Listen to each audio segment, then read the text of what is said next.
സംബന്ധിച്ച് എനിക്കിതൊരു വിഷയമല്ല. രാഹുൽ മാങ്കൂട്ടം ഇന്നലെ ആരോപിച്ച വിഷയങ്ങളിൽ അഴിഞ്ഞു വീഴാനുള്ള ഒന്നും എം.എ. ഷഹനാസ് എന്ന് പറയുന്ന വ്യക്തിയുടെ ജീവിതത്തിലില്ല. ഒന്നില്ലെങ്കിൽ രാഹുൽ മാങ്കൂട്ടത്തിനേക്കാൾ ഒരു കുറച്ചോണം കൂടുതൽ ഉണ്ടിട്ടുള്ള അനുഭവ പരിചയം, ഒരു സ്ത്രീയായിട്ട് ഇവിടെ നിൽക്കുന്നതിൻ്റെ അനുഭവ സമ്പത്ത് ഉള്ള ഒരാൾ തന്നെയാണ് എം.എ. ഷഹനാസ് എന്ന് പറയുന്ന ഞാൻ. അതുകൊണ്ട് തന്നെ രാഹുൽ മാങ്കൂട്ടം പറഞ്ഞിട്ടുള്ള ഓരോ കാര്യങ്ങൾക്കും രാഹുലിൻ്റെ മുഖത്ത് നോക്കി സംസാരിക്കാനുള്ള ആർജവം എനിക്കുണ്ട് എന്ന് പറയാനാണ് ഞാൻ ആഗ്രഹിക്കുന്നത്. ഞാൻ രാഹുൽ മാങ്കൂട്ടത്തിനെ വെല്ലുവിളിക്കുകയാണ്.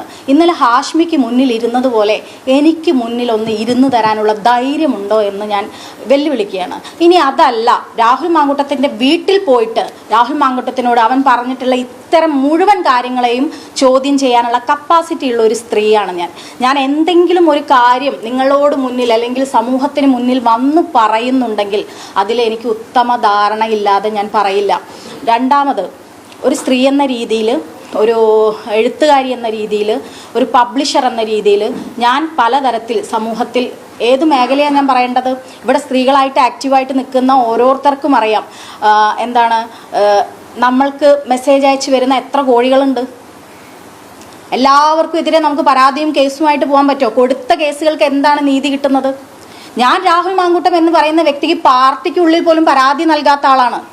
രാഹുൽ മാങ്കൂട്ടം കാശ്മീരിലെ ഡൽഹിയിലേക്ക് ടൂറിന് അവൻ്റെ കൂടെ കർഷക സമരത്തിന് എന്നെ വിളിച്ചപ്പോൾ അതിന് ഞാൻ മറുപടി കൊടുത്തിട്ടുണ്ട്. എന്താണ് എനിക്ക് അവൻ്റെ കൂടെ ഞാൻ ഒരു കാര്യം പറയട്ടെ, രാഹുൽ മാങ്കൂട്ടത്തിൻ്റെ കൂടെ ഒരു സെൽഫി പോലും എൻ്റേതില്ല.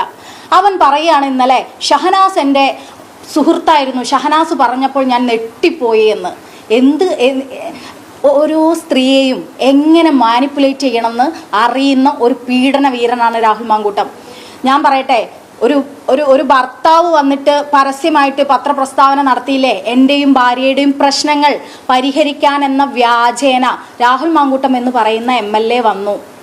എന്നിട്ട് ഞങ്ങൾക്കിടയിലുള്ള പ്രശ്നങ്ങളെ സോൾവ് ചെയ്യാൻ എന്ന രീതിയിൽ വന്നിട്ട് എൻ്റെ ഭാര്യയുമായിട്ട് റിലേഷൻ ഉണ്ടാക്കിയെന്ന് പറഞ്ഞ ഒരു ഭർത്താവുള്ള നാട് നമ്മുടെ കേരളമാണ്. അതും പറയുന്നത് ഒരു MLAക്കെതിരെയാണ്.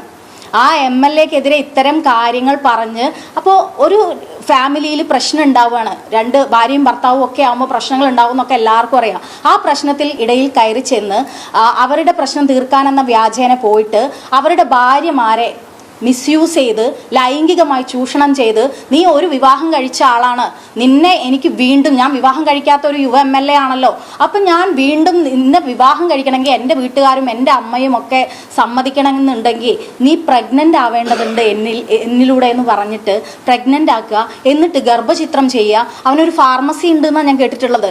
ആ ഫാർമസിയുടെ ഭാഗമായിട്ട് മെഡിസിനൊക്കെ കിട്ടാൻ വളരെ എളുപ്പമായിരിക്കും. അത്തരം മെഡിസിൻ ഇതുപോലെയുള്ള ആളുകൾക്ക് എത്തിച്ചു കൊടുത്ത് ഗർഭചിത്രം ചെയ്യുക എന്നൊക്കെ ചെയ്തിട്ടുള്ള ഒരു പീഡകനെയാണ് നിങ്ങൾ ഇന്നലെ മുഴുവൻ കേട്ടത്. അവർ എന്തെങ്കിലും, അവൻ കഴിഞ്ഞ ദിവസം മുഴുവൻ ഇന്നലെ ഒരു വോയിസ്, ഒരു എഡിറ്റിങ്ങും ഇല്ലാതെ ഒരു വോയിസ് പുറത്തു വന്നു. ഇവിടെ ജനങ്ങളാൽ തെരഞ്ഞെടുത്ത ഒരു ജനപ്രതിനിധിയായ രാഹുൽ മാങ്കൂട്ടം എന്ന് പറയുന്ന MLAയുടെ ഭാഷ നിങ്ങൾ അതിൽ ശ്രദ്ധിച്ചിട്ടുണ്ടോ എന്നറിയില്ല. ആ സ്ത്രീ പറയുന്നുണ്ട്, എന്നെ നീ തെറി വിളിക്കരുത് എന്ന് പറയുന്നുണ്ട്. എത്ര മോശമായിട്ടാണ് ആ MLA ആ സ്ത്രീയെ തെറി വിളിച്ചിട്ടുള്ളത്? അത് ഇന്നലെ ഹാഷ്മി എന്ന് പറയുന്ന ഒരു വ്യക്തി ഡിസ്കസ് ചെയ്തതിലുണ്ടായിരുന്നോ?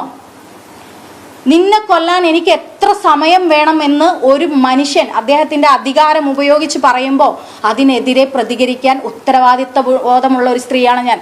അതെൻ്റെ ഭർത്താവല്ല, എൻ്റെ ഫ്രണ്ടല്ല, എൻ്റെ അച്ഛനല്ല, എൻ്റെ മകനല്ല, ആരായാലും ഞാൻ പ്രതികരിക്കും. അത് എല്ലാ കാലത്തും ഞാൻ പറഞ്ഞു വന്നിട്ടുള്ള സാധനമാണ്.